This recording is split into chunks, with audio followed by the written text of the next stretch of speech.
Emergency fund में पैसा कहाँ रखना है ये सिर्फ रिटर्न पर डिपेंड नहीं करता, बल्कि इस बात पर ज़्यादा डिपेंड करता है कि ज़रूरत पड़ने पर आप पैसा कितनी जल्दी निकाल सकते हैं। इसीलिए सही ऑप्शन चुनते समय लिक्विडिटी यानी तुरंत पैसे मिलने की सुविधा सबसे ज़रूरी हो जाती है और उसके बाद ही टैक्स या रिटर्न को देखना चाहिए।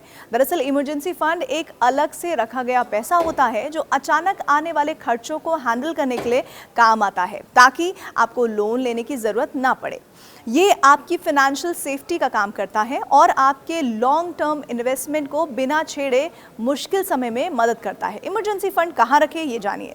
एक्सपर्ट्स कहते हैं कि इमरजेंसी फंड का मतलब हर सिचुएशन में अलग हो सकता है, इसीलिए इसे समझना भी ज़रूरी है। अगर सिचुएशन ऐसी है जहां आपको तुरंत पैसे की ज़रूरत है, जैसे अचानक हॉस्पिटल जाना पड़े, तो सबसे प्रैक्टिकल ऑप्शन फिक्स्ड डिपॉजिट यानी एफडी होता है। हालांकि सेविंग्स अकाउंट में पैसा मौजूद रहता है, लेकिन ज़्यादातर लोग उसमें बड़ी रकम नहीं रखते। म्यूचुअल फंड्स ऐसे मामलों में उतने काम के नहीं होते, क्योंकि पैसा निकालने के बाद अकाउंट में आने में 23 वर्किंग डेज लग सकते हैं।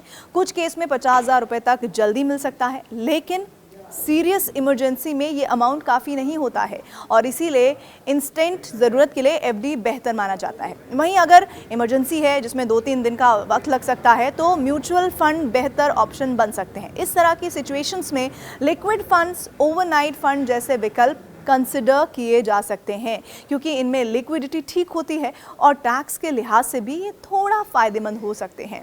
जहां तक टैक्स का सवाल है, इमरजेंसी फंड बनाते समय इसे सबसे पहली प्रायोरिटी नहीं बनाना चाहिए। अगर आपको तुरंत पैसे की ज़रूरत है तो सबसे ज़रूरी ये है कि पैसा जल्दी मिल जाए।